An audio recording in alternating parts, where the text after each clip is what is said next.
Me encuentro en un castillo, en un palacio, que fue el Palacio de Herodes. Bueno, pues hoy estamos celebrando el último domingo del año litúrgico, que es la fiesta de Cristo Rey, y el Evangelio nos trae al lugar donde Jesús fue juzgado por Poncio Pilato, que probablemente fue aquí. Entonces les quiero mostrar este castillo y ahora les voy a explicar un poco el por qué he querido venir a este lugar precisamente. De hecho, hay dos lugares posibles que se especula que hayan sido el escenario donde fue el juicio de Poncio Pilato. El tradicional, que es donde les he llevado en algunas otras ocasiones, donde inicia el Vía Crucis, que es la Fortaleza Antonia o el Monasterio de la Flagelación. Y ese lugar se encuentra al lado de la explanada del Templo de Jerusalén. En cambio, aquí estamos al otro extremo, en el oeste de la ciudad, donde estaba el Palacio de Herodes, en este mismo lugar. En realidad, las piedras, las paredes que vemos ahora mismo no corresponden a las de la época de Jesús o cuando estuvo aquí Herodes o Poncio Pilato. En realidad, esto que vemos ahora es ya del siglo XIV, construido por los musulmanes. Primero fue ocupado un tiempo por los cruzados, luego los musulmanes lo conquistaron, reconstruyeron y finalmente ya el palacio, como lo vemos ahora, fue ya de los otomanos.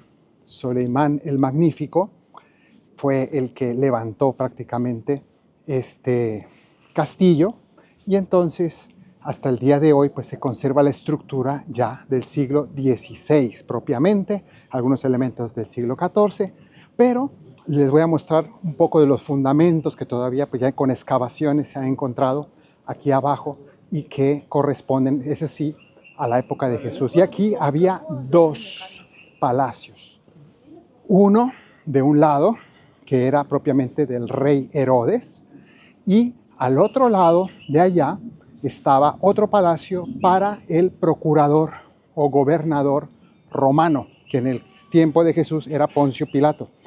Entonces, Poncio Pilato no vivía en Jerusalén, Poncio Pilato vivía en Cesarea Marítima, en la costa, una ciudad prácticamente romana, que ya hemos estado allí hace unos meses, y él vivía allá, pero para ciertos momentos del año se trasladaba a Jerusalén y venía a este palacio.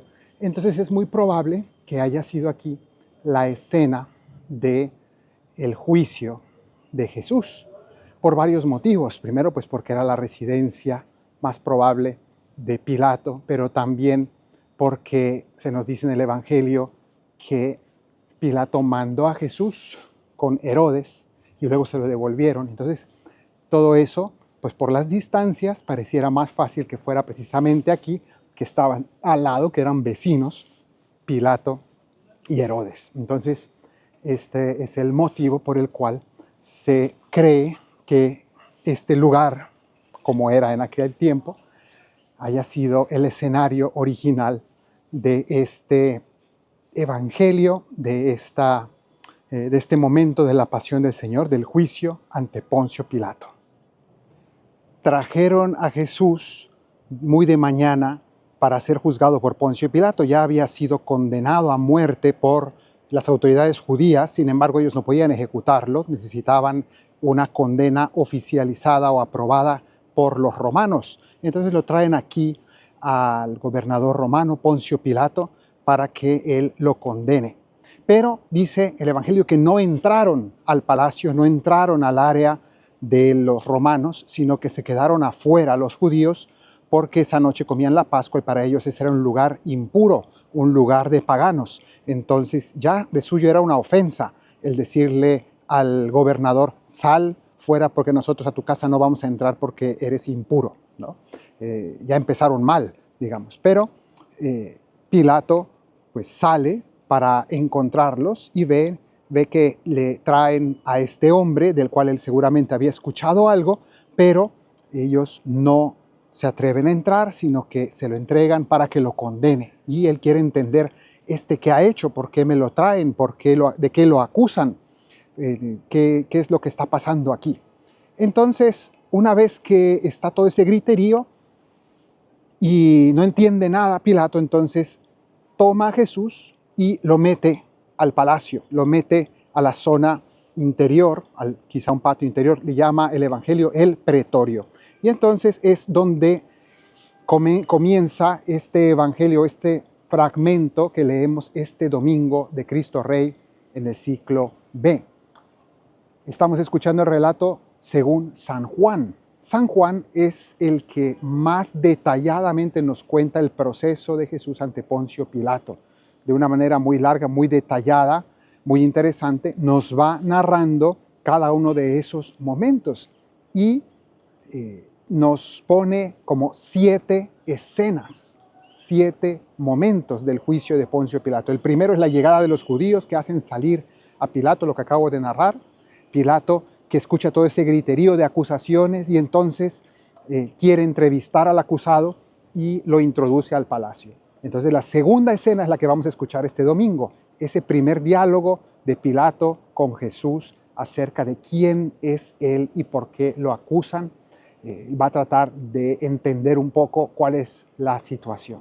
Esa es la segunda escena dentro del palacio. La tercera será cuando los saque de nuevo a decir que él no ha encontrado culpa y les ofrece soltar a Jesús o a Barrabás, si escogen a Barrabás. Esa sería la tercera escena. La cuarta escena es otra vez dentro, cuando lo manda flagelar, siendo inocente, pero lo manda flagelar para contentar a los judíos.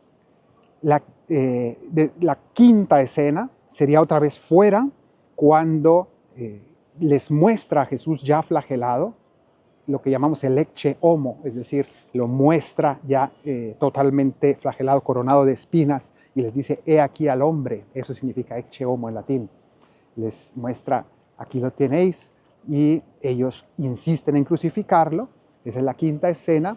La sexta escena, vuelve a entrar Pilato al palacio para volver a hablar con Jesús y convencerlo, que haga algo, que se defienda, que está pasando, que le hable, insistir. Y ya la séptima escena vuelve a salir Pilato y ante la obstinación, insistencia y también ante la amenaza de los judíos que le dicen, si tú no lo condenas, eres enemigo del César. Entonces él se ve demasiado presionado y finalmente Pilato cede, se lava las manos y condena a Jesús. No nos narra el encuentro con Herodes, porque eso está en otro de los evangelios, en uno de los sinópticos, pero sí que nos narra con mucho detalle todo este ir y venir de Pilato con Jesús. Y esto es interesante porque si nos damos cuenta, las escenas son escalonadamente, intercaladamente, escenas exteriores e interiores. Afuera, con los judíos, hay un griterío, siempre se insiste que gritaban en contra de Jesús, en contra de la sentencia, en contra de todo lo que decía Pilato, había un griterío. Y dentro, de algún modo, Pilato entra para tener un poco de calma y poder reflexionar, y es donde él tiene estos diálogos con Jesús. Y si nos damos cuenta, cuando Pilato está fuera, en medio de ese ruido y de ese griterío, él de algún modo tiene un montón de miedos, confusión, hay mucho caos. Pilato no sabe qué hacer.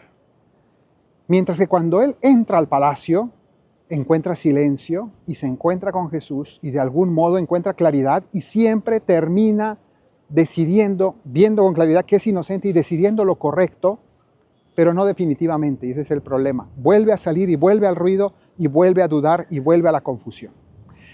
De algún modo es una metáfora muy clara de lo que ocurre también en el ser humano cuando nosotros juzgamos sobre nuestra propia vida, sobre nuestros acontecimientos. De algún modo estamos volcados hacia afuera al ruido y tomamos malas decisiones. Cuando entramos, cuando nos vamos a nuestro interior y sobre todo nos escuchamos a nosotros mismos y escuchamos la voz de nuestra conciencia y la voz de Dios y tenemos ese diálogo con el Señor, entonces empezamos a ver claro. El problema es cuál de los dos va a vencer. Si ese diálogo interior que nos confronta con la verdad o esa ese caos exterior, ese ruido que nos insiste en tomar las decisiones incorrectas, que nos invita al pecado, que nos lleva a la confusión. Muchas veces vence esa segunda parte y eso es lo que venció al final. Sabemos que al final cedió Poncio Pilato y se lavó las manos en signo de justificarse, ¿no? Lavarse la conciencia, ¿no? El justificar su proceder incorrecto e indigno.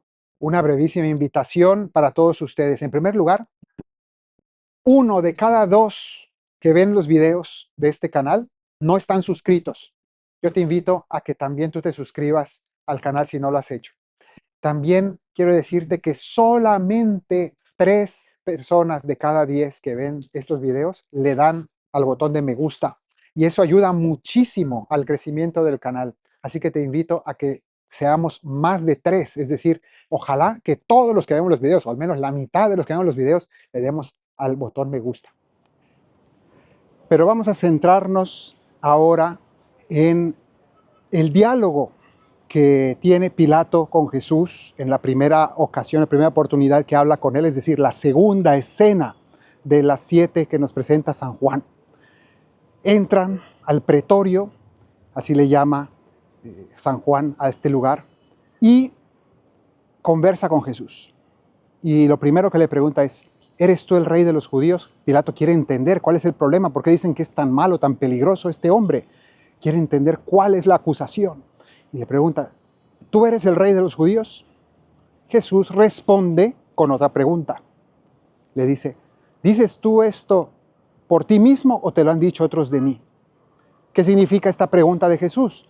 Le está realmente diciendo, ¿te interesa saber desde el punto de vista judío lo que dicen ellos de mí? ¿O tú me lo preguntas como romano? ¿Por qué? Porque es muy diferente. Para los judíos lo más importante es la religión, para los romanos lo más importante es la política. Entonces, quiere entender bien Jesús qué tipo de pregunta estás haciendo, porque rey de los judíos, para los judíos significa el Mesías. Mesías significa ungido, el ungido de Dios.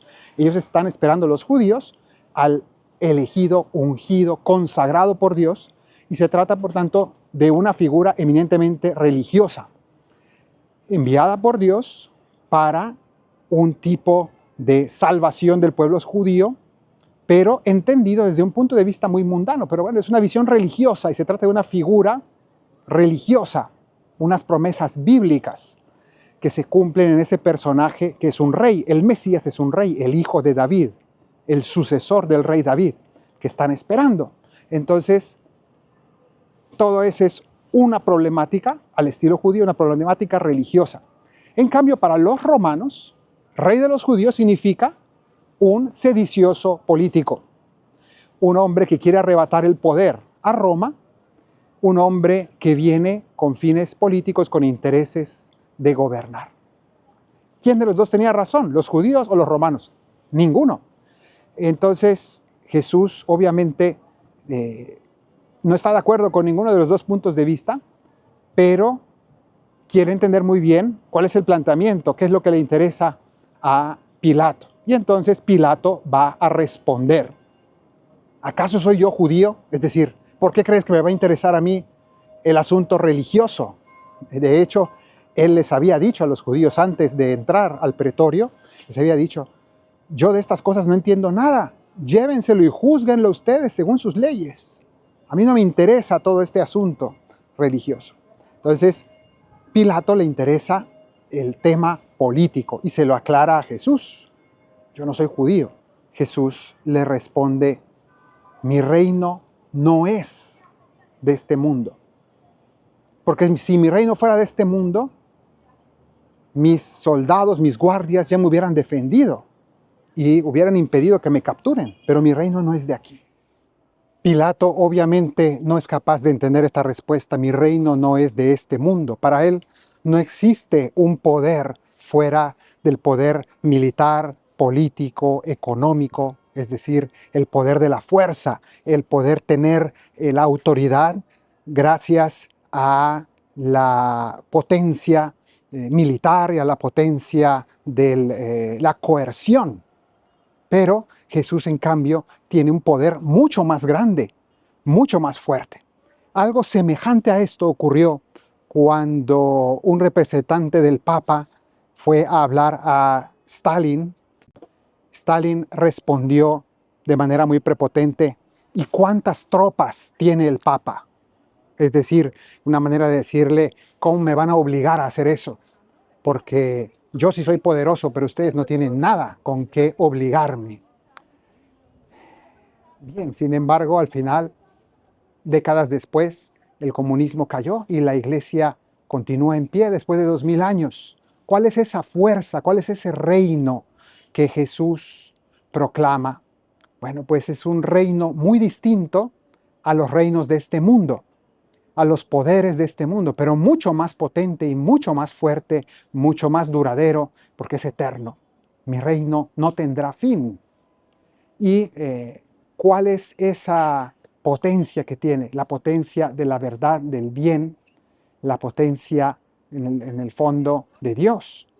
El Evangelio es como esa semilla, el grano de mostaza, que es insignificante a la vista, pero que luego dentro tiene una potencialidad gigante y crece y se vuelve algo desproporcionado a su apariencia externa, que es minúscula. Bueno, pues eso es precisamente el reino de Dios, ¿no? Es precisamente esto. Jesús se pasó todo el tiempo de su ministerio hablando de un reino. Él hablaba del reino de Dios o del reino de los cielos. Él nunca dijo el reino de los judíos, ¿no? Que era lo que se esperaba, el reino judío que él tenía que liderar por ser el Mesías, y él decía que era el Mesías. Bueno, entonces ahora vamos a ver un poco de esto, pero Jesús rompe todas las expectativas, en este caso de Pilato, de los romanos, pero también de los judíos, una cosa muy distinta, ¿no?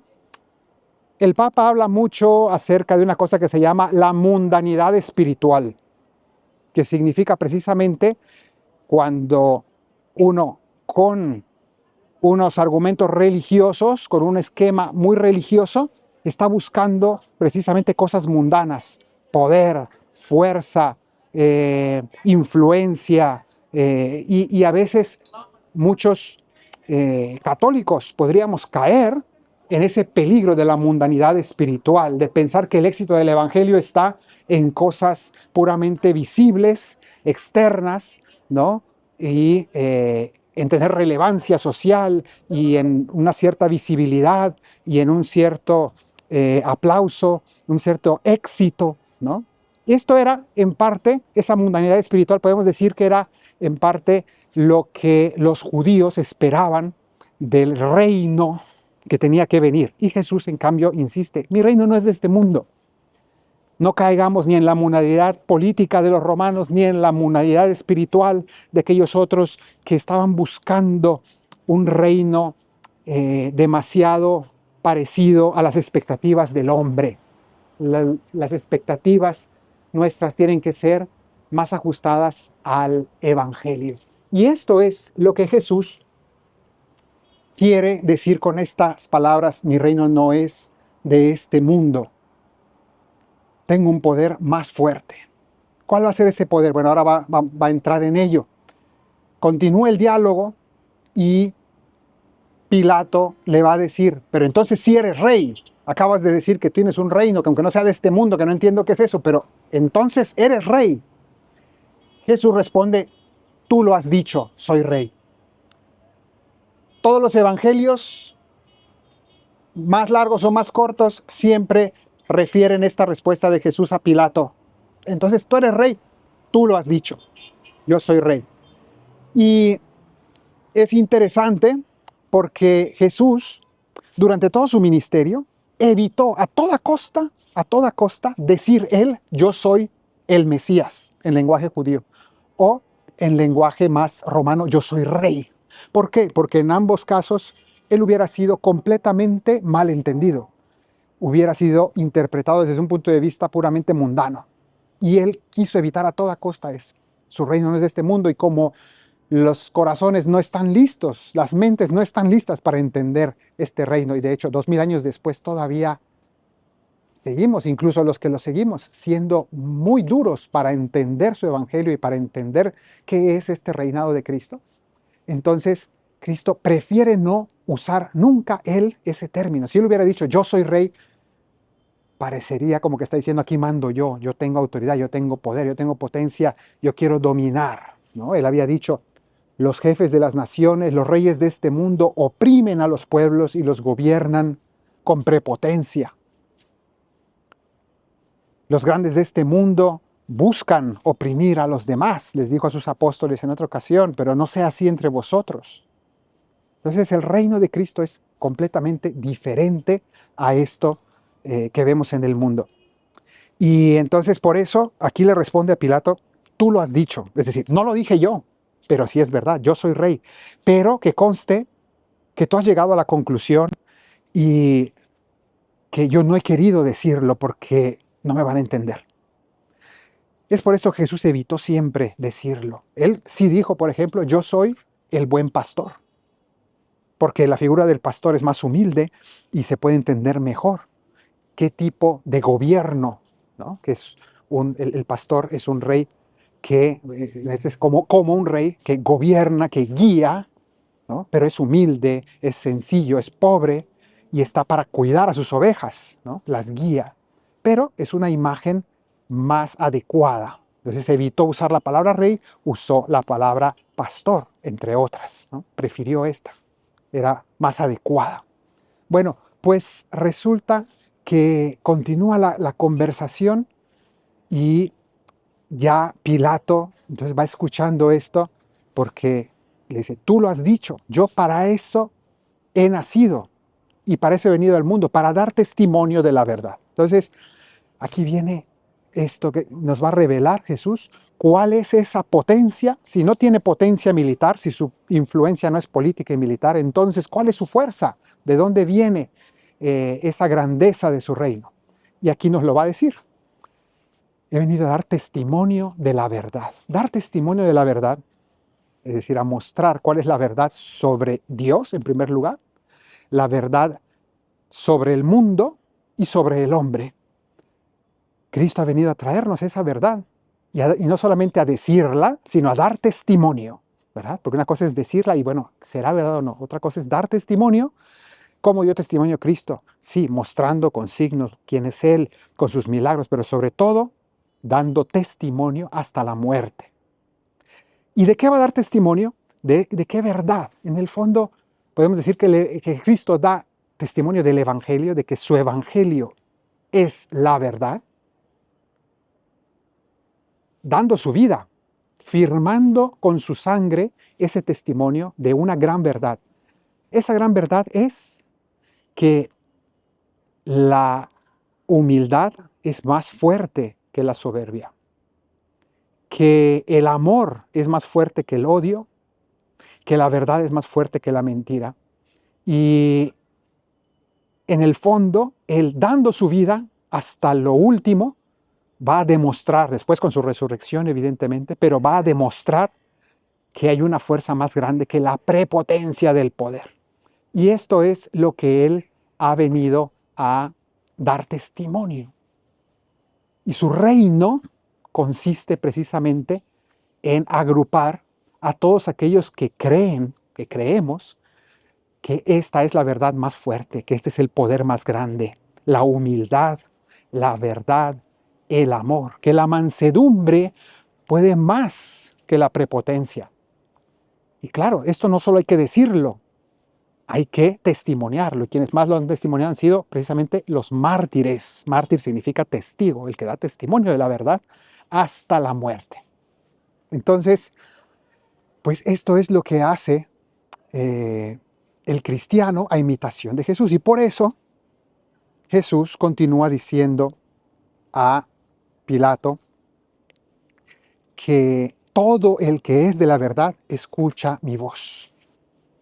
Pilato está siendo confrontado, Pilato está dentro del pretorio, como hemos dicho, es como un diálogo que él en su interior tiene con Cristo y está siendo confrontado por su conciencia. Y en el fondo la conciencia que hace es ponernos de frente a la verdad. Y esto es algo que nos pasa a todos nosotros. Y entonces, Pilato, ¿qué va a decir sobre esto? Va a responder, ¿y qué es la verdad? Porque se siente acorralado.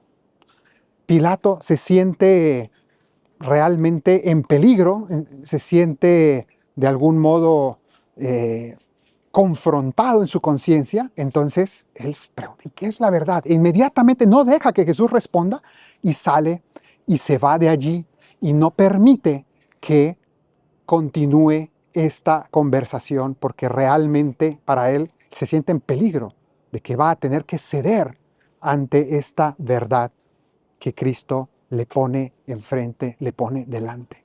Y entonces por eso creemos que al final de los tiempos Cristo volverá glorioso, como Hijo del Hombre sobre las nubes, vendrá glorioso para juzgar a vivos y muertos, para que el triunfo de la verdad y del bien brille, el triunfo del Evangelio brille en el mundo entero y someta a sus enemigos de una manera apabullante, para que definitivamente Él reine y su reino jamás tenga fin. Que el Señor te bendiga desde Sión, el que hizo cielo y tierra, en el nombre del Padre, y del Hijo, y del Espíritu Santo. Amén.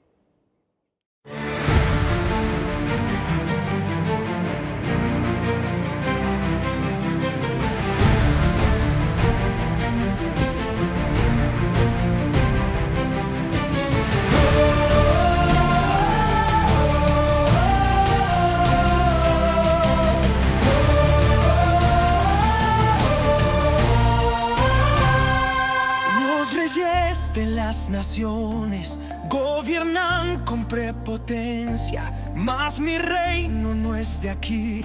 Mi amor vence las tinieblas. Se me dio todo poder en el cielo y en la tierra. Mi reino no tendrá fin. Soy el alfa y el omega. Jesucristo, el testigo fiel, el primogénito de entre los muertos, el soberano de los reyes de la tierra.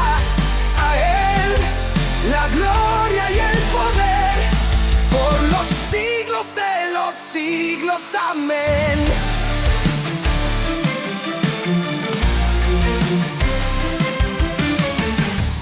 Tú lo has dicho, yo soy rey. Y yo para esto he nacido, para mostrar la verdad. Es para esto que he venido. El que es de la verdad es a mí a quien escucha. Quien quiera entrar en mi reino debe soportar la lucha. Jesucristo, el testigo fiel, el primogénito de entre los muertos, el soberano de los reyes de la tierra. A Él la gloria y el poder por los siglos de los siglos. Amén.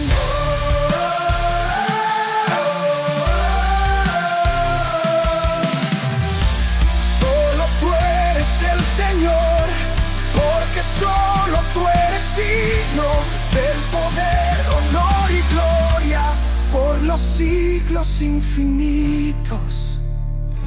Jesucristo, el testigo fiel, el primogénito de entre los muertos, el soberano de los reyes de la tierra.